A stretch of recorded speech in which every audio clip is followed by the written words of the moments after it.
Grom the Paunch, O ye of the mighty gut, greatest of all goblins. Your burgeons once more. But the boys' morale is low, and they will need reinvigorating. Fighting the pretentious Bretonians will likely improve their mood. Their lands surround you, but like all men of the old world, they are weak, and will easily fall to your horde. Your real trophy lies across the ocean, where in the great city of Tor Ivres, the grim Warden undoubtedly awaits your return. When you are ready, make the crossing and show him that you will not be bested again. The High Elves may have driven you from Othwan's shores before, but you are not defeated. Your momentum gathers, mighty Goblin King. Soon, you shall become an unstoppable force once again. Hello, MonstersAbound here, and welcome back to Total War Warhammer 2 Mortal Empires and the upcoming DLC, the Warden and the Paunch. I have been given a key free of charge by Creative Assembly, keep that in mind, but I've been looking forward to seeing Grom waddle his way onto the stage of Total War Warhammer for quite a while. I love my goblins, what can I say? I just love the sneaky little gits. We've had Scarsnick, which is great, I love Scarsnick, don't get me wrong, but I really wanted Grom. He was the first model I ever got for Warhammer, so it's quite nostalgic for me. He's a big boy who loves his cake and travels around in what effectively is a rustic mobility scooter with spikes, called his immensity by his followers, which ironically is the same title I've been going by recently, but we're all on lockdown with nowhere to go, and if eating cake 6 times a day is wrong, then I don't want to hear it. So with the DLC comes a whole host of new units and a makeover for the poor lamented Greenskin faction. Thank God they've needed help for quite a while. So let's have a look at how they play, first off. So obviously we start off with Grom's special faction, Doobry What's It, the Grom's Cauldron. So Grom likes his food, and as such, he's basically hunting for ingredients. He's like a modern day Ainsley Harriott, or a Warhammer Ainsley Harriott, that'll do it. So we can basically mix things up that's right, we can get spicy in the kitchen. Off you go, you old bugger. So we've got some troll meat, that's good, and you can see the effect that'll give us is a regeneration for light goblin infantry units. Sounds pretty good. Sounds pretty good, doesn't it? And then we can mix that with other ingredients from different, including, and I know someone saw this, it's been on Reddit, it's Centigore milk. Yeah, me milk Centigore, sweet boy he was. I mean, so many questions and so many answers that are just too terrifying to consider. So basically there are different requirements to collect these different ingredients. So for example, Sakador Settlement will get Stunty Ale.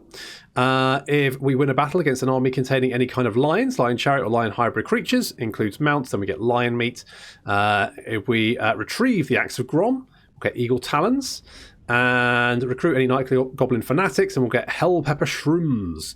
Interesting. So all good there. And then we can mix those together and give ourselves buffs, which is nice, in exchange for some scrap, which is the other part of the Greenskins mechanic. So basically, yes, that is who you are. So now Greenskin units can upgrade themselves using scrap. Scrap you obtain from raising settlements and fighting battles, and it's just buffs for your units, and it's really good. Now, one of the things I would have liked to see would be for the scrap to have an actual graphical effect on the unit. It doesn't. I understand why it doesn't. However, it would have been really cool if it did. Now, some of the factions have additional sort of like options for scrap. So, for example, Scarsnick's got a really, really good one where Night Goblin units can effectively get a poison attack which does damage over time. Now, one of Goblin's main issues with fighting dwarves is, of course, their high armour. Doesn't stop it against dots, though, does it? So suddenly Scarsnick becomes incredibly dangerous against everything. His Night Goblins, you have fanatics, you've got dots against you.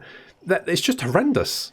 I've played a little bit of Scarsnick and I love it. I wanted to play a Scarsnick campaign. That's how much I love Scarsnick. Azhag, who has now moved location in Mortal Empires, so he now has a different start location. He gets arcane weapons, which gives armor piercing, I think. Grimgor gets, I think, extra bonuses for Black Orcs, I think. And Wurzag can give, I think he increases weapon strength for Savage Orcs, and it decreases their physical resistance, something like that. Basically makes them more offensive, and they're already quite an offensive unit as it stands. However, all greenskin units have some form of buff. So, for example, these archers get ammo skin sacks or heavy ammo. These are you can only pick one of these, so you get one scrap. And I mean, you can't change it once you've picked, which I guess I understand. However, it does kind of open up an interesting question, doesn't it, about more sort of like personalization for your units, which is pretty cool. And you can make, I mean, your goblins, if you give them scrap armor, that's 25 extra armor. There's now a whole extra research tree, which is great, which means you're going to get... So basically, you can end up with sort of, I think, 57, or is it 70 odd armor goblins with high melee defense. And so your goblins can actually become really, really good, which I like because I love my goblins. So that's good. So scrap, all good like that. We also, the war has changed. That's right. The method of warring has changed, but don't panic. So rather than have like another faction that follows you around, now it's kind of like an internal army that gathers as your army marches, and you pick a target for your war. So once your war bar has increased, which you do by basically, doing orc things like, burning shit to the ground, building up piles of shit, that kind of thing. Once this is hit 100%, you can then use that war. You then pick a target, a faction, and you have to hit their capital and basically capture it. Do that, and you get bonuses depending on what faction, and I think how strong the faction is as well. So that's fun. And what else? Scrap and the Underway. Of course, we can, travel on the Underway, one of the original factions that could. Right, so Grom himself. Well, let's have a look at the faction bonuses first off. So we have access to Grom's Cauldron, of course we do. Suitable climate, temperate island. That's right. We like living by the sea, which is just as well, really, because we're going to head over to Toria Vessi and burn it to the ground. Well, actually, we're going to go and live there. That's right. We're going to build lovely poo statues in there. It's going to be great. It's going to be really homely. It's going to be fantastic. We also get diplomatic relation reduction with high elves. I'm going to be honest, not really a big deal for me. Don't care. War has a chance to contain pump wagons. Awesome. Pump wagons are great. And global recruitment duration, -1 turn for goblin units. So we can recruit goblins faster. Neat. Grom himself. That's right. Grom the Paunch. Increases leadership when fighting against elves. Grants physical resistance to goblin units. Reduces upkeep for chariot and pump wagon units. And also his war is replaced by Grom's war. So war is now slightly different in that rather than being a skill that you pick up on the yellow line. Is it yellow line? Or is it blue line? Green line? Yellow line? Red line? Red line? Right, yeah, good. Rather than being one on the red line, or was it the yellow line? Who knows? Doesn't matter. It is now just an army effects, and as your units fight in melee combat, that bar increases. Once it maxes out, you get a 15-second buff to basically your entire army, which is quite nice. It kind of works a bit like murderous prowess, effectively, except it's about your units actually fighting in melee combat rather than units dying. Which means you can use it multiple times per battle. So for big battles, you can basically give yourself a little push every so often, which is really, really nice. I like that. And not that one. That one. We've also got this little doobry here. So Grom starts off as a starving gobbo. However, as he increases the number of recipes he cooks, you can see he gains hit points. He gets leadership for goblins. He gets perfect vigor as well, which, being a heavy boy, is impressive. And we've also got this lovely lady. Yeah, that's right. A lovely lady there, the fishy tiddle muncher. There she is. She's mushroom-addled, which is upkeep reduction for goblins and light goblins, which is actually really, really useful because that's what Grom's mostly going to be recruiting. However, because Grom is all about, cooking, I feel like he should have a cadre of famous chefs around him. So yeah, exactly. So this is actually it's not fishy tiddle muncher. It's Mary Berry. She definitely has a soggy bottom. That's 100% sure. So we're going to put her in the army. She now replenishes our troops as default. Goblins and orcs, greenskins, did have a bit of a problem in that they were really slow to replenish. Probably one of the slowest factions in the game to replenish, which was a bit of a problem considering they're supposed to be one of the fastest. So having an agent that can actually replenish your units is very, very useful. So we're going to put Mary Berry in there to help out. And over here at Massive Oracle, which is our settlement. Now, we start off surrounded by Bretonnia. That is generally fine. The only slight issue is that it's an unpleasant climate all around us, which means income from all buildings is reduced, construction time increased, casualty replenishment rate is decreased. So basically, we're not. It's not a great position to be in. Skarsnik's over here, and Greenskins now have the same mechanic as Norska in that if you kick the shit out of their leader, then they'll join you. And I definitely want fellow sneaky Gobbo Skarsnik on our side. So I think we're gonna beeline for that, and we're gonna kick the shit out of him. But first, before we do anything else, we're going to set up our research. Now the research tree has changed considerably, and thank God, because the Greenskins research tree was horrendous. Frankly, it was a bit long in the tooth, wasn't it? Or short, because there was basically no bonuses. It was almost effectively quite. You could just basically ignore it. Also, you needed buildings to even start researching, which meant you didn't even get researching until later on in the game, by which point you're basically like, what? Why bother? However, now we have changed. This is all good.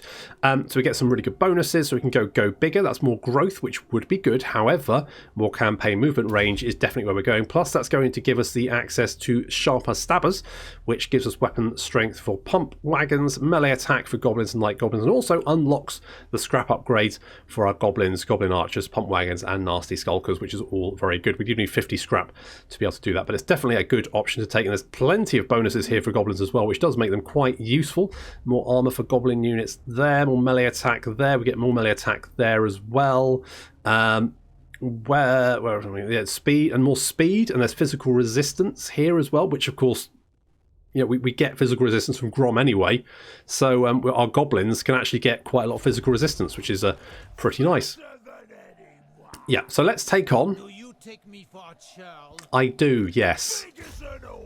Let's murder this jerk.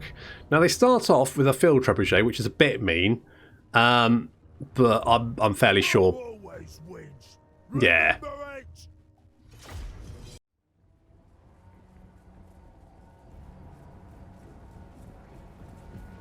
The first battle of a campaign, always an exciting affair.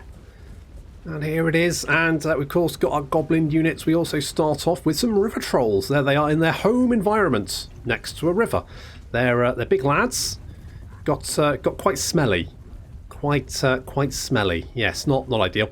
And there's Mary Berry making her way, a beautiful lady making her way to find some soggy bottoms, no doubt. And of course, then we've got the stone trolls over here. I had some stone trolls. I love them, and these guys look great. They are, of course, a reskin of the troll unit, which I know some people aren't very happy about, but oh well. And then over here, racing towards the flank, is Grom the Paunch himself. There he is. Look at that tummy. What a guy. And he's brought some snacks with him. There's Niblet on top. In fact, let's just pause it for a sec to get a good old look at it. There's Niblet on top. Grom looks amazing. I just can't get over how good these models look, considering that, you know, there's literally thousands on the battlefield at a time. The fact that they look this good is quite something. And there's the Snotling pump wagons. He's having a lovely time up there. Snotling's not you know, not the most well known team working group. There's one guy just doing the he's got to have, Jesus, is he doing that for the wheels? He must have like, I mean, I can barely open jars. There's no way in hell I could like push that thing by myself. And Grom looks great. Niblet is jumping around, which is fantastic. I love it. Occasionally Niblet will give him like some meat to eat, which is fantastic. It's just so good. Right, so we're racing over to the flank. Meanwhile, the rest of our army is moving to engage the front of the Bretonnian forces. They do have their trebuchet, but by sort of flanking around them, the AI is not quite sure which direction to shoot in, so they have not really taken any shots apart from that one. Ow. It's going to sting.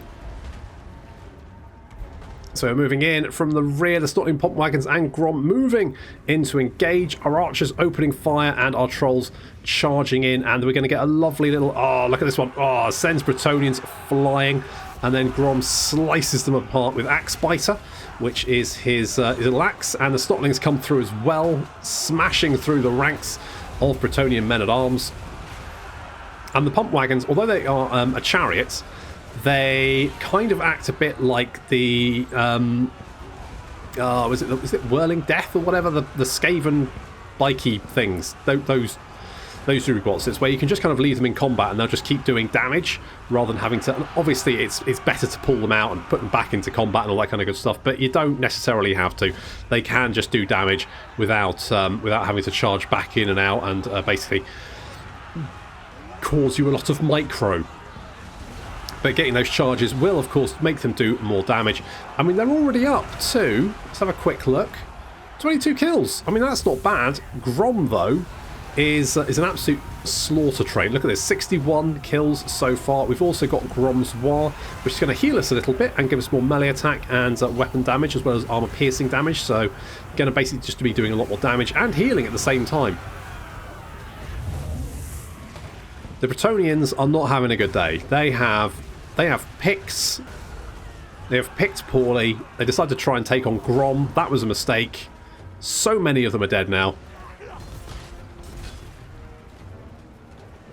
Off he goes on his little mobility scooter. Where's Mary? Oh, Mary Berry is fighting Cassian with the help of some gobbos. She's spirit leeching him, and that's going to drain his health. He's going to run away. Off he goes. It's being chased by some river trolls. I love the lumbering of the river trolls. I'll say the units, the animations and the models for Total Warhammer are just some of the best. I think the way they manage to capture exactly how the models look is pretty amazing, or upgrade them, make them look better, is just fantastic. And Cassian is again running away. Some of his actual units have actually come back to the fight. Amazingly, they are coming in for another go. I don't quite know why, considering they've just seen what's happened. There's a lot of dead peasants on top of that hill. I don't quite know where they go. You know what? I think if we charge again, the second time round, definitely it'll work out better. The fact is, it will not, because here comes Grom. Archers also opening fire. The Pomp Wagons joining in as well. And Cassian is once again being spirit leeched. He's now running away. And Mary Berry is just going to give him one parting little gift, which is to be sick all over him. And he stops there just for a second, horrified by what just happened.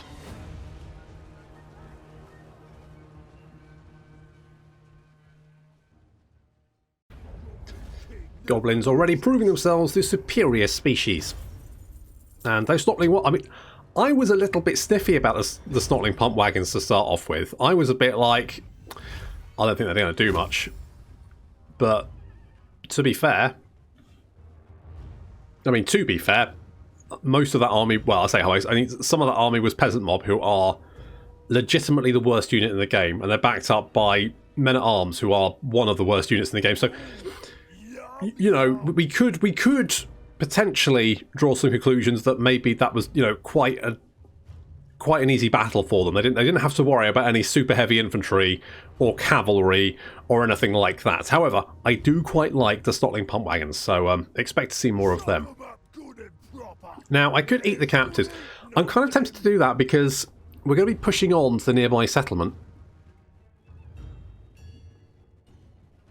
Okay, let's eat them. As he collapses. There we go, that's the end of him. Got sicked up on, didn't he? Now, Grom the Paunch. His special skills include... so we've got Goblin's Hide here. I think that's a similar one that the Night Goblin Shamans get. The great, no, not Night Goblin, the great Shamans, Goblin Great Shamans. I think they get that one as well. So he gets his Great Immensity, so that increases leadership aura size and leadership for goblins. He also gets Culinary Curmudgeon, it's more growth and casualty replenishment rate, which is good. Gargantuan Glutton, so that's more hit points and physical resistance. Chariot Races, which increases armor, speed, and gives chariots and pump wagons perfect vigor, which is quite nice. And Boisterous Shakedown, which increases the magic item drop chance, income from sacking settlements, and income from post-battle loot. He also gets Roll 'em Over, which means his attacks cause rattled effect reduce combatability. Interesting. Charge bonus plus 50%. Now his charge bonus is already 90, which is going to make it 135. That's without other bonuses, because he gets Devastating Charge. That increases it by 30. So, I mean, you could end up with a Grom who, you charge him at stuff and that stuff just disintegrates. We also get down to size, a bonus versus large, plus 10 for goblin units, and melee attack, plus 6 for goblin units, and coming back, which reduces enemy leadership for elven units in the local region, and reduces his wound recovery time by 2, which means he'll be always coming back for more. So we're going to start off by taking Root Marcher, because it's just... it's a sensible first pick, isn't it? And Mary Berry. Now, I could go in with a Spirit Leech, but I think we're going to go Replenish Troops, because I think that is just slightly more useful.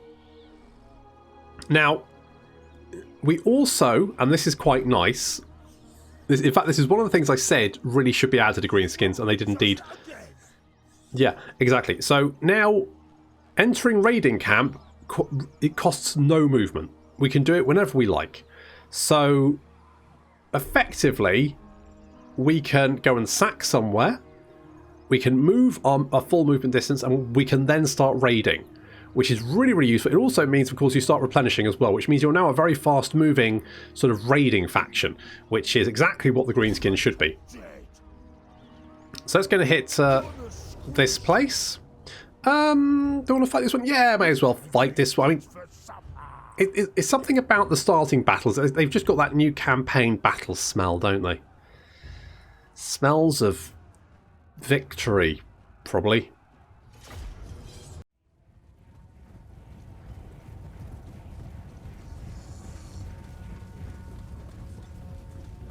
I could have auto-resolved this, but... I mean, I'm enjoying some of the chariot action. I know that we'll get sick of the chariot action later. I'll probably put an army and have like 50 chariots in it, and that'll be so obnoxious to use that I will lose the will to live. But at the moment, I'm enjoying having some chariots to play around with, and so that's good. So I decided to let's just go for it. So our trolls are going to lead the attack. They're going to take a little bit of... They've got quite a lot of archers. So our trolls are going to get turned into pincushions, but that's fine because they regenerate, so who cares? It's just acupuncture, effectively, just extreme acupuncture for them. Meanwhile, Grom and the Stotling pump wagons moving around the flank. But they've got quite a lot of anti-large. As it turns out, that won't be a problem, because turns out you can be anti-large, but if you're Bretonnian peasants, it doesn't really help you all that much. So Bretonnian peasants coming out of the trees, that's not a good idea, because that's what I was waiting for you to do. And then our trolls are going to charge in. In comes Mary Berry. And the Stotling pump wagons charging as well, coming in from the rear, getting a lovely little rear charge. Grom is moving around, and he spotted a nice big blob of infantry that he can maul.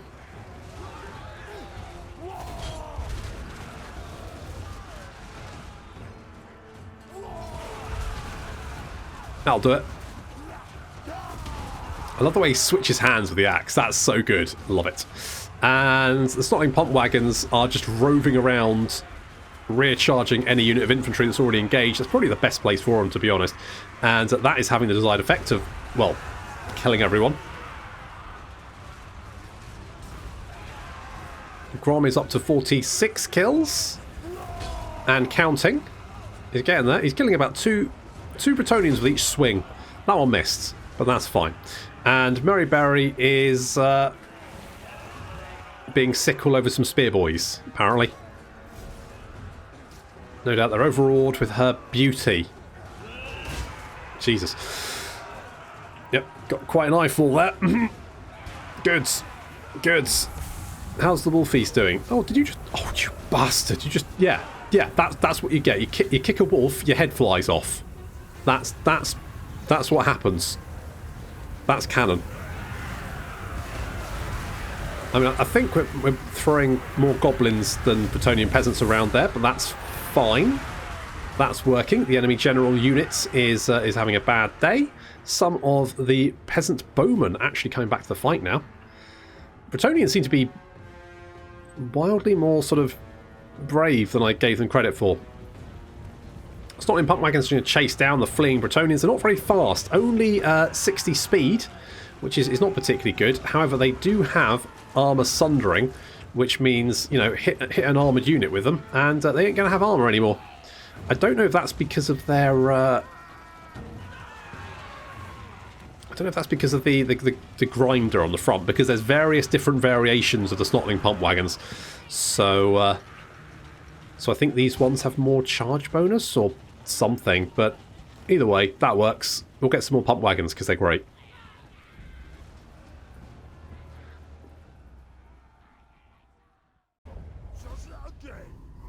That was nice and easy, wasn't it? Just a little defensive army there that got absolutely crushed. And we're going to do a little bit of sacking.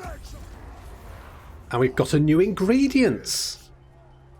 Excellent. Okay, we've also increased our... So we can see that fighting battles has increased that by 5, which has pushed us into mobster, which has increased growth by 10, obedience by 2, leadership by 5, and recruitment cost reduction as well, which is all good. Now, we could... Shall I... You know what, I'm just going to... Let's just do that, because then what we can do is... Because, of course, we've got that bonus which reduces the recruitment time of goblin units, which means we can just start recruiting goblins into our army. No problem. Massive Orcal can just be left to do its own thing, which is good. We've got a special building here, the Stone Troll Quarry, which is going to allow us to recruit those stone trolls, which is quite nice. I think I'm going to go for growth, though. I think we're going to try and power level our growth, because we'll have the extra growth from the Warbar. We'll also have the extra growth from the settlement, and also the growth from the commandments. So we should be getting quite a lot of growth coming in there, and hopefully that should then allow Massive Orcal to build itself up very, very quickly. That's, you know, fingers crossed. So, Grom. Now, I'm going to... Do I want to grab... I kind of feel like I should get Inspiring Presence, because I do want the Gobbos. Because I'd love my goblins to have extra melee, attack, and defense. It's going to happen. I'm just going to do it, because I feel like it. Just going to have to do it. Yeah, Mary Barry, you are going to Spirit Leech people. There we go. We've got a Shield of Potlos, which is actually not that bad for Grom, because he's a big boy, he's a big lad, likes his food, is quite a large target. So getting a little bit of missile resistance, not the worst thing. Excellent. Okay, so now we've got 2 ingredients. What do we pick up? We've got ocean clams. The fleshy bits inside, but me like eat the shell too. Fair enough. So what we can do is we can take the troll meat, and we can take the ocean... Good. And we can create Grom's Surf and Turf. That's right. So that's going to give casualty replenishment rate 10% for goblin units, and also just 10% in general. So that means goblins will get 20%. It also gives regeneration for goblins, and we gain a random amount of gold. And okay, that's then the casualty replenishment rate. Good. Good. Now that's going to cost 50 of our 66 scrap, but it's well worth doing.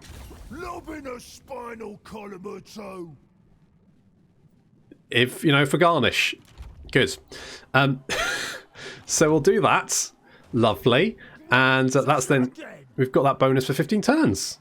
That's looking pretty good. So our goblins now have regeneration and physical resistance. I mean... it's just so good. It's just so good. I love it. Told you we'd win. And we did. I mean, we kicked the crap out of Cassian, didn't we? Hello. Hello. Oh, and I've meant to... every single campaign. Well, to be fair, this is early access, so the mods don't generally work, but I'm just going to go and quickly... There we go. There we go. Why that doesn't save from thing to thing, I don't know, from campaign to campaign, but there we go. I'd really like them to add it, but maybe in Warhammer 3. So we've got a quest. A quest from Blacktooth, of course, Grom's erstwhile shaman who lost his head. So at the start of our turn, we need to have at least 50 scrap. We've currently got 19. Grom had been guilty of resting on his laurels in the past, especially when the spoils of war and the ensuing victory banquets were particularly good. If it had not been for the sinister encouragement of his power-crazed shaman, old Blacktooth, Grom's ambitions may not have always been backed up by his actions, and he certainly wouldn't have gotten off to his corpulent rump to lead Broken Axe's first invasion of Yvresi. Unfortunately, Blacktooth eventually had his head lopped off by that pointy-headed git Eltharion, but before that had absorbed copious amounts of power from the destroyed Waystones, so much power in fact that it made him rather difficult to actually be killed, even after having his head severed from his body. Before Grom had given up on rallying his fleeing troops from Tor Yvresi, he'd spotted his shaman's head on the ground, shrieking angry obscenities at him, so he put it in a jar before fleeing himself. Since that day, Blacktooth's head mostly spurted unintelligible nonsense. Being devoid of a body can do that to an orc. Oh, it's an orc. Interesting. I always thought it was a goblin. In fact, I'm 90% sure that in the Warhammer box, it was it an orc? I was so sure it was a goblin. It must have been orc. Recently, however, he started saying things that grabbed Grom's attention, claiming that he knew how to get the war going again. The first thing he suggested Grom do, however, is throw a feast to motivate the lads. Never turning down an excuse for a banquet, Grom bellows them to grab some scraps to get the cauldron fire going. And now. So, if we do this, we'll get Blacktooth's head in a jar, which we can use to summon a rogue idol, which is friggin' amazing. So we definitely want to do that. I mean, plus it's going to be easy to do anyway, seeing as we're going to be doing that sort of thing. You know, we will be collecting scrap anyway, so makes sense to do it. Grom's banner carrier Niblet seems out of sorts. His once vigorous waving has become tired and listless, failing to inspire the boys as once did. If it were any other goblin, they would have found themselves crushed beneath Grom's rump as punishment, but Niblet had notably survived such an ordeal before, and has Grom's favour as a result. Grom decides instead to look for ways to restore Niblet's enthusiasm, and there's one thing that will raise the spirit of any greenskin: a war.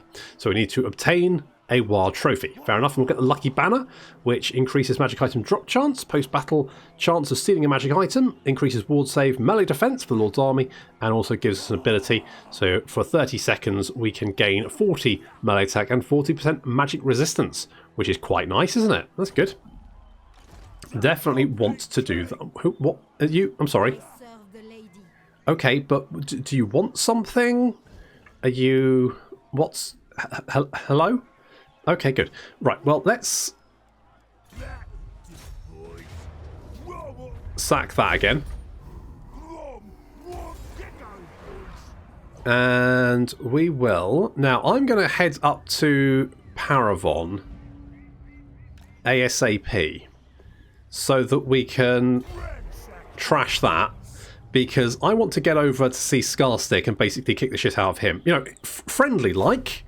You know, I want to be friends with him, but to do that, we're going to have to brutally, you know, beat him up a little bit. Just gently, you know, just to, you know, get him on the ground. Couple of hobnail toe boot cap things to the you know, sternum or something. You know, that'll prove to him that we want to be friendly. So we'll do that.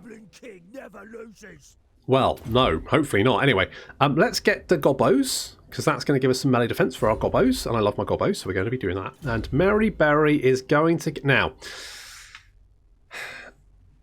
we don't have any armor piercing at the moment, so getting something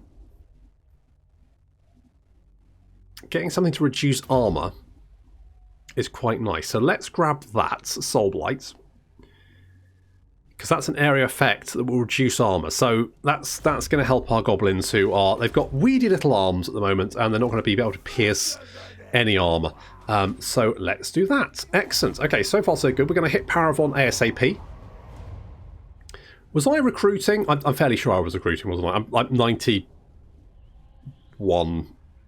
100% sure I was recruited. I think I was. I think it's fine.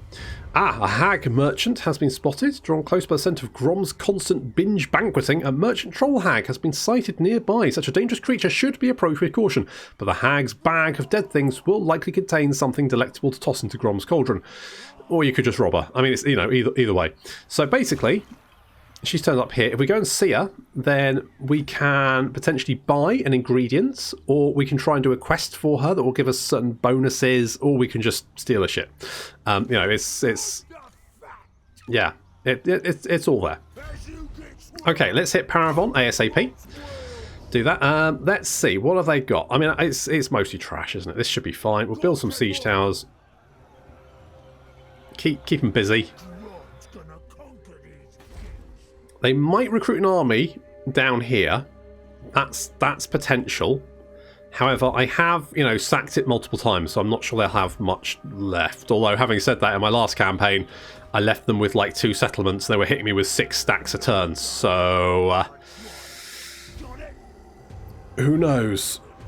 As for the Order Tide, I don't know if it has been fixed. However, in a couple of campaigns that I played recently with the DLC, I did find that the Reichland was destroyed and that the Greenskins particularly were doing quite well in the Badlands. At one point, on one campaign, I've only played 2, I did find the von Karstein suddenly became very, very powerful, which kind of reminded me of the olden days where the vampires were very, very powerful. But the other campaign, they were kind of kept in check by the other Empire factions. So I'm hoping there's kind of like a bit of not quite sure how each campaign's going to go. Will, you know, the vampires be quite strong? Will the dwarves be quite strong?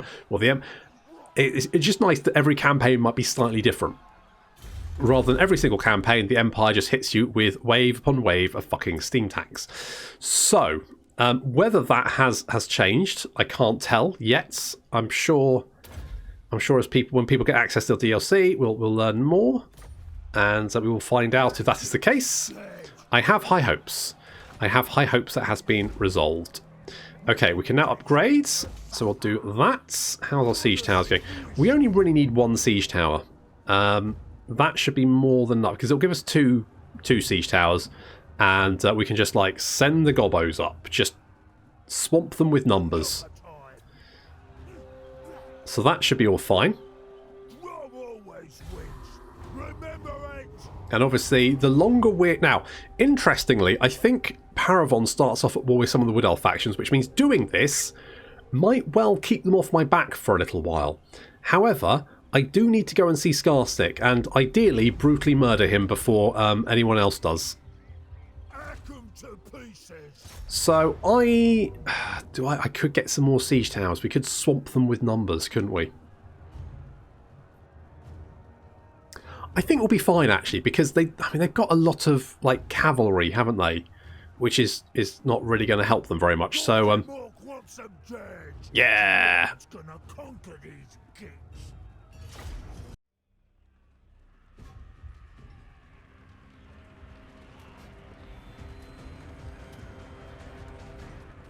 So siege towers advancing on the capital, and I just want to right. So, I mean, I wish we could have more of the battle map. I've often said that. I just point out how ruddy impractical. They've got a ruddy great castle, right?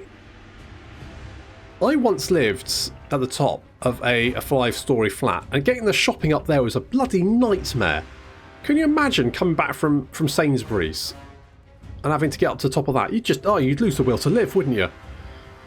Christ. Anyway, so our siege towers approaching the walls. They've just got goblins in them, but that's fine because they're just fighting spearmen and arms. So pretty much matches up, really. Should be fine. Down in the city, we've got some Knights of the Realm. We've also got some men-at-arms. They do have some squires. They are armor-piercing infantry, but they shouldn't really be able to do much. They're not... They're still Bretonnian infantry, basically, so they're not going to be too problematic. In come our gobbos, jumping down, getting stuck in. Come on, lads, get in there. Give them some prods. Yeah, there we go. That's some good stuff. Going to debuff them there. Maryberry dropping a Soul Blight.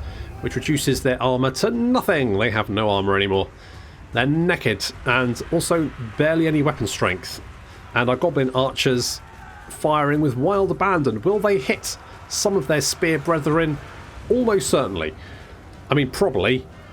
We'll be lucky if they hit anything, to be honest. But if they hit the enemy, it's a bonus. Basically, it's, you know, that's probably fine. The gate has steaming piles of sick slowly seeping underneath. That's horrible. And there we go. These men at arms look quite airborne. As our trolls, Grom, Maryberry, and the Snotling pump wagons make their way into the city. Now, usually these units are sort of like line breakers. They're not great at being blobbed up. Unfortunately, that's exactly what's going to happen as men-at-arms pour in from every direction to try and stem the incursion into the city. Fortunately, we do have Grom here, but he's kind of like pinned down. He can't get through and do what he needs to. So these Knights of the Realm, they're taking a lot of damage. They're not doing much in return. They are anti-large, though. So we're going to debuff them with Soul Blight to reduce their armour. So how much armour? Right, so they've only got 30 armour now. That's not too bad. So that's because of the Snotling pump wagons who reduce armour, and also Soul Blight. So effectively, they've got 90 armour usually, but we've reduced that by 2/3, and that means they are basically just getting torn to shreds. Goblins up on the wall are doing great. They clear them off. Look at that. I honestly thought the men-at-arms would put up more resistance, but I was wrong. Up on the walls, though, there is a paladin. And there goes Grom's War, so more melee attack. So you can have a look at the goblin stats now. They've actually got 44 melee attack, 32 weapon strength, and regeneration and physical resistance. I mean, that's pretty awesome. I like that. I like the fact that you can give your goblins regeneration, which just makes them... I think most of our army has I think all of our army has regeneration at this point, which is pretty good. Which is just as well, because the river trolls are getting their arse kicked a little bit. We can see there's some squires in here, so they're doing some damage. Oof, it's not ideal, but we are slowly thinning the numbers out. Our goblins have come down to lend weight of numbers. Getting stuck in. I love the goblin models as well. Look at them. They're adorable. Look at his little face. Ah, so good. Having a lovely time. This guy not having so much of a good time.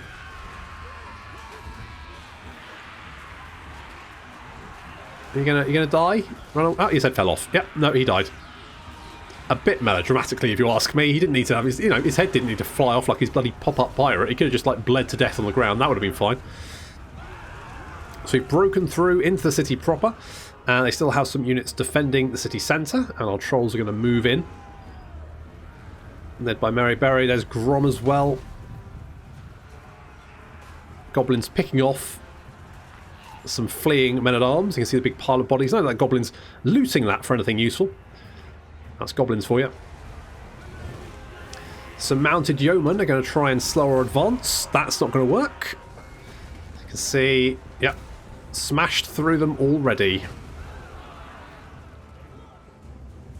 And in the city centre, we've just got some mounted yeomen. We've also got the Prophetess of Heavens. That statue... Hang on. Okay, I thought for a minute the arms were floating, but they're not. That's fine. That's fine. Grom charging in, tries to charge the foot squires, but the Prophetess manages to basically just nuke her own people. Good job there. In come the trolls to help out. There's going to be mounted squires literally everywhere. For the squires, sorry. They've only got 10 armour. So, yeah, bad times. This combination of the Snotling Pump Wagon and Soul Blight is pretty effective. Basically reducing any armour by 60. And at this point in the game, most units don't have that much armour.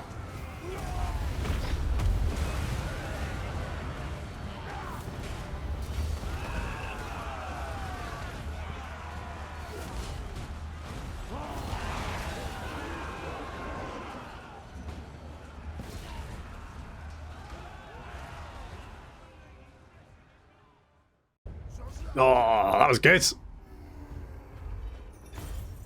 Not, you know, smashing down a gate and charging inside into a big old blob is not generally a great place for Grom to be, but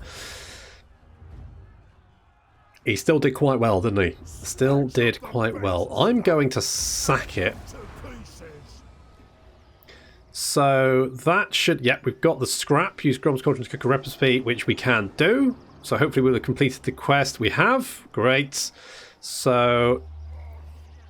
Grom's minions collected enough scrap to set Misty Mountain on fire. As the cauldron bubbled away, Niblet, eager to get the banquet started, scurried off and returned with a hefty amount of rather strange foodstuff of unfathomable origin. Although Blacktooth's head assured everyone it was actually edible. Well, that's fine then. That's good. Grom has been guilty of resting on his laurels in the past, especially when the spoils of war. And then others, we've already read that. Good. Blah, blah, blah, blah, blah. Fine. Good. We've got an Ogre Blade as well, so more weapon strength for Grom, which is really, really useful. And Grom is a looter, which is also very, very useful. And do we... I'm tempted... I think we need to go and find Skarsnik. If we can find Skarsnik and beat him up, then we'll get him on side. Apparently. So that'll be good. So let's get the Gobbos to make our Gobbos stronger. And they're already starting to rank up, which is very exciting. Do love my Gobbos. And Doom and Darkness reduced. I mean, that's... I'm kind of going for Doom. Less leadership. I mean, that could potentially break. On the other hand, we're getting replenishment. Replenishment's too good not to take. So let's do something like that. Once that's done, we can upgrade and we can actually get some nasty skulkers, which should be very, very good. And that has been sacked. Paravon probably isn't very happy right now. Probably. And Skarsnik likes us. Unfortunately, as much as I would like to, you know, send nice things to Skarsnik, it's probably easier just to, like, you know, give him a good kicking and prove to him that we're best, which we are. Okay, so yes, smashing Paravon is making the Wood Elves like us, which is good because it keeps them off our back for a little while. So I'm kind of tempted to keep Paravon around just so I can go over and kick the shit out of them every so often, which is... I mean, it's one way. And the Wood Elves will eventually declare war on me. I'm just hoping that when they do, they stay in their stupid little forest.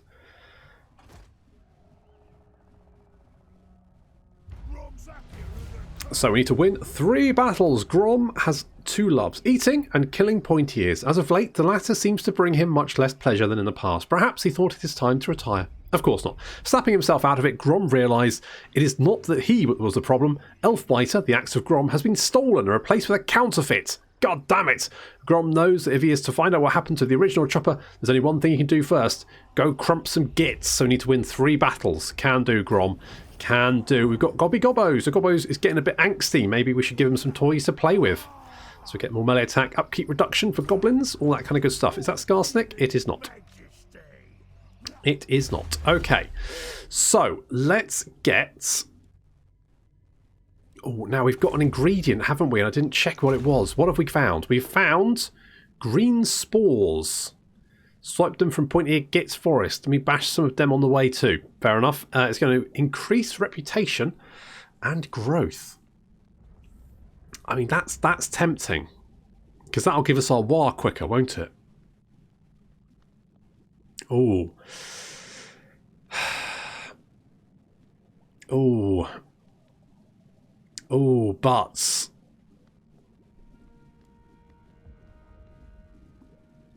I mean, we could... So we could do this combo. So it would give our goblins regeneration, but also give us... And we could do that, but that would cost us more scrap.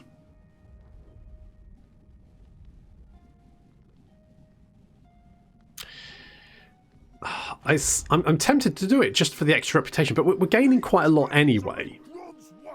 So maybe we hold off.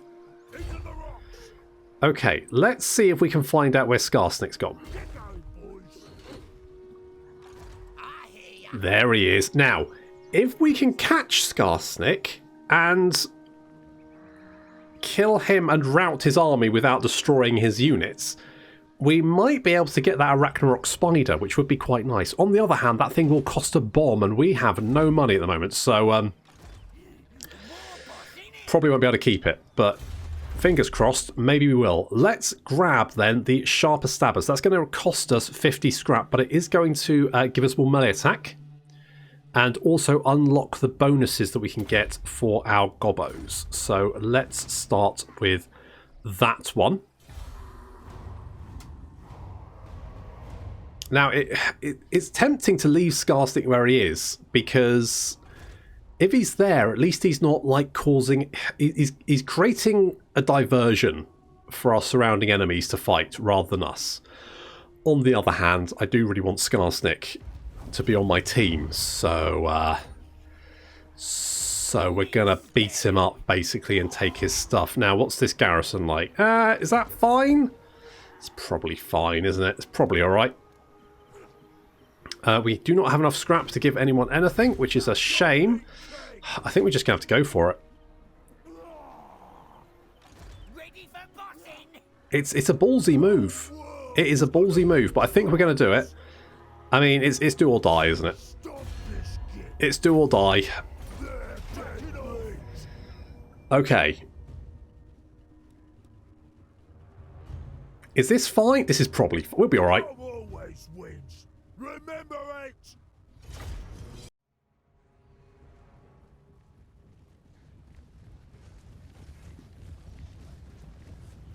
And there's our targets. Skarsnik. Say, we really just want to be friends with him, but this is just the most efficient, efficient method of becoming friends with Skarsnik. We just, break his arms, legs, and maybe a couple of ribs, and then, we're friends. It's all good. However, he has some friends as well. In fact, he's got quite a few friends. Night Goblin War Boss. There's also a Goblin Big Boss, an Orc Shaman, and that's a Night Goblin Shaman. Yes, it is a Night Goblin Shaman. And plus, he's got Forest Goblin Spider Riders. He's got some Trolls of his own, and a lot of Goblins. Plus, of course, some Fanatics as well. Now, first things first, we need to take out the Arachnarok Spider. Obviously, those things have a lot of health. They do poison attacks. They're very nasty. We don't really want to have to... The best method of dealing with that kind of thing is basically filling it full of arrows. So that's what we're going to be doing. We're going to be filling it full of arrows. In come our Trolls to engage the Arachnarok Spider, but we move them away at the last second and charge instead straight into the Night Goblins, sending them flying everywhere. We're going to throw in some Goblins against the Arachnarok Spider, and of course Mary Berry, who's going to... Oh dear. You're alright, love. Get up. There you go. That's it. What's it? Too much whiskey? Too much whiskey, probably. Grom has charged straight into the middle of a huge horde of gobbos, and Skarsnik's moving in to engage as well. Now, Skarsnik's actually a nasty jeweler, so we're going to be using Mary Berry to debuff him with Spirit Leech. So hopefully slowly drain his health while we concentrate on trying to knock him out.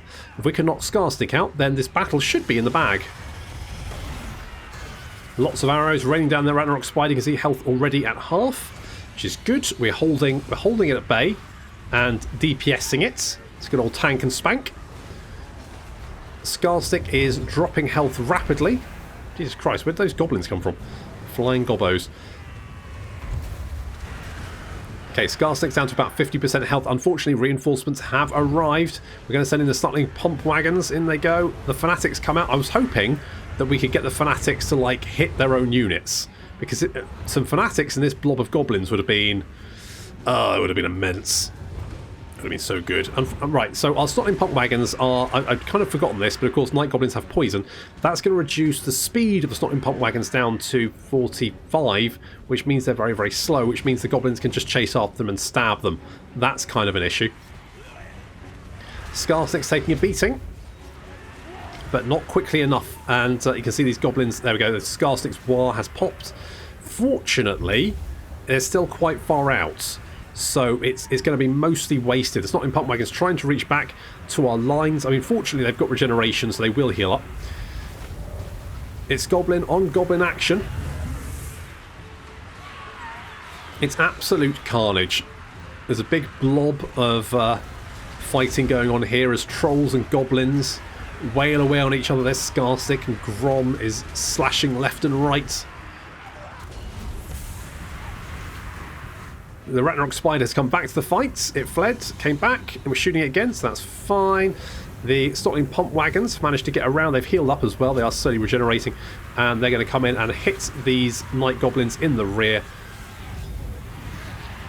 That should hopefully cause them to rout. There we go. They're breaking. That's hopefully created a bit of an opening on the right flank there. Unfortunately, we've only got one unit of Stockling Pump Wagons. Grom's taking a bit of a beating, and I think it's Scarstick. I think Scarstick is hitting him, and Grom just isn't really a dueler, unfortunately. Mary Berry has had enough. She's running away. That's not good. That's one of my leadership currently legging it, and I can't tell who's winning here because they're all goblins. Uh-oh, Grom's running. Grom's fleeing. Grom's legging it. He's going. That's bad. That's very, very bad. Ow. They've also got magical support, and I don't. Grom's running away, so is Mary Berry. At least the Ragnarok Spider's buggered off. And also our Stockling Pump Wagons are at least getting stuff done as they run down some of the enemy archers. However, it looks like our centre has broken. Lots of our units now running away, along with our trolls, leaving quite an opening in the centre here. Fortunately, Scarstick is down to 327 health, so... And he's down. Scarstick's down. We managed to take out Scarstick as Mary Berry vomited all over him. That is going to cause a bit of a panic amongst the enemy goblin units. Scarstick forces are going to take a bit of a morale dump there, which is good. And it looks like some of our goblins are rallying. Grom has returned as well, just in the nick of time. And it looks like with Scarstick's death, his army is wavering. And with the return of Grom and Mary Berry, it's enough just to swing the battle back in our favour and into a victory as Scarstick's goblins leg it for the hills, or what counts for hills in the underway. And now he's on our side.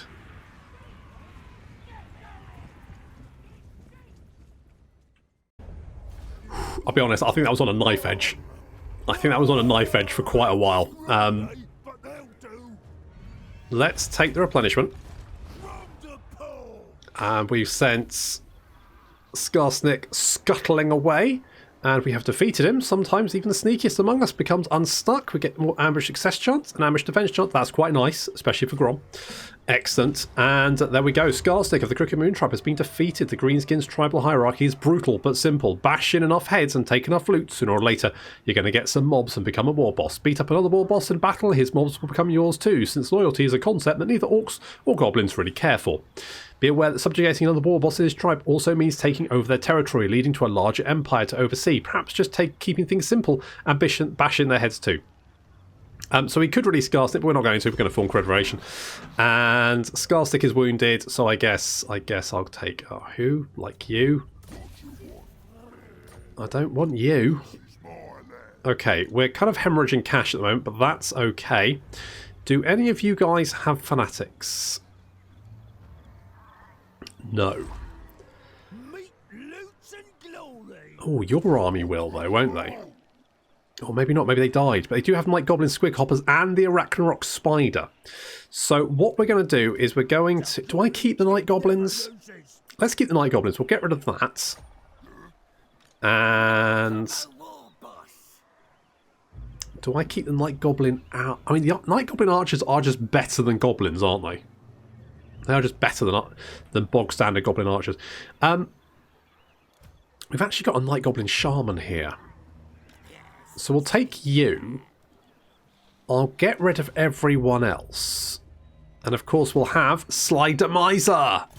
Sly's back. He's confident. I don't blame him.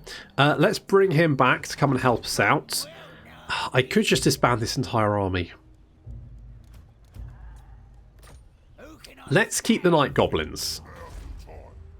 Everything else, I'll probably just abandon. Or do I want to abandon Karak-Azgaraz? Do I want to do that? I don't know. I'm not 100% sure, but let's get Doom and Darkness. That should help rouse units. And then I guess we'll just... I mean, we'll take a bit of a... Our income will take a bit of a beating for one turn, but we'll sort that out. It'll be fine. So, missile strength and armor for goblin units could come in useful. Spider worship would not really be useful at the moment. Wolf breeding, again, not super useful. Extra casualty replenishment rate is good.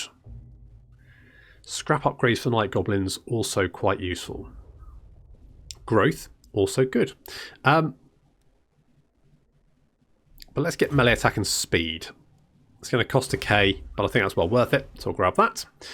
Massive Oracle now has extra building slots, so we can upgrade to the Brawling Grounds. We have to be a little bit careful here, because... do we want some income? Let's get some income, just to be on the safe side. And, oh, you know what, let's get defences, because we have one little city here, surrounded by Breton... So, we're probably not going to have another army for quite a while. We could potentially get trolls. However, we've got the special building which gives us the best trolls, stone trolls. So I don't think that is super useful yet. We could maybe go and get some cavalry. The other option is more snotling pump wagons. It's a no-brainer. Also, what I should have done before that battle, and I completely forgot about, was actually this would have really helped, actually, wouldn't it? That would have really that would have, yeah, good. Okay, so we'll grab Black Tooth's head in a jar. That'll let us summon the rogue idol. Now that I've remembered it exists, good. Of course, I'm kind of used to quest items like that instantly equipping, but because it's an enchanted item and Grom's not a wizard, he can't equip it. Not an enchanted, arcane item even. Oh, do I want you to cause terror? Yes, I do. Sorry, Scarsnick. I'll give it back later. Scarsnick's also got campaign line of sight. Yes, I'll have that one. And a bat-winged loony. I'll have that one as well. Thanks very much. Thanks, buddy. Thanks, friend. Okay, we'll take a bit of a beating next turn with our income, but that should be fine. We can upgrade, get more growth going on, and all good. We've got Scarstick has joined the fold. The band's getting back together. Isn't that exciting? So next, what are we going to do? Well, probably just kick the shit out of a crap load more Bretonians. Maybe the Empire too. Let's keep our options open, but that is going to have to wait until next time. So thank you very much for watching, and I'll see you in the next episode.